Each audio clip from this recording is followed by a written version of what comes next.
They're stateless, impoverished, and victims of ongoing human rights abuses. But how much do you know about the Rohingya of Myanmar? I'm Dina Tikruri, and here's a look at one of the world's most persecuted minorities. Myanmar, the country formerly known as Burma, was long considered a pariah state ruled by a military junta. But in 2011, half a century of military rule came to an end with democratic elections.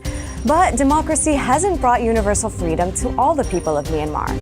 And in Rakhine State, the rise of a militant branch of Buddhist nationalists has sparked what Human Rights Watch has called an ethnic cleansing against the minority Muslim population. Myanmar is at a geographic crossroad between China and India. It also shares borders with Bangladesh, Laos, and Thailand, which means it has long been ethnically diverse. In fact, the country recognizes 134 ethnic groups, but refuses to consider the 1.3 million Rohingya one of them, even though they've lived in Myanmar for centuries and call it their homeland. In 1982, a law was passed that denied them citizenship formally. They can't travel or get married without permission, they can't own land, and some of them are forbidden from having more than 2 children. Recently, in 2014, they were excluded from the country's first census in 30 years. To the majority of the country, they're merely squatters who illegally immigrated from Bangladesh. Over the past 2 years, long-simmering tensions erupted, with Rohingya coming under attack by mobs of Buddhist nationalists who claim that they are protecting the country against a Muslim invasion. It's Myanmar's worst bloodshed in generations, with Rohingya being burned out of their homes and held in de facto open-air prisons.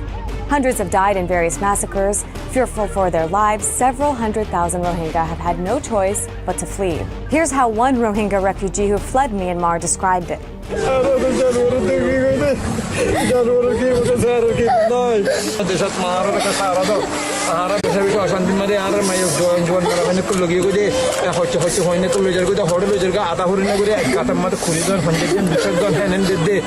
Being stateless and displaced makes them vulnerable to human traffickers who often extort money to get them across borders. Men get sold into indentured slavery, and women are sold as brides. Hundreds die at sea when their ships capsize. Myanmar is basically throwing its international legitimacy in question through its treatment of its most vulnerable minority.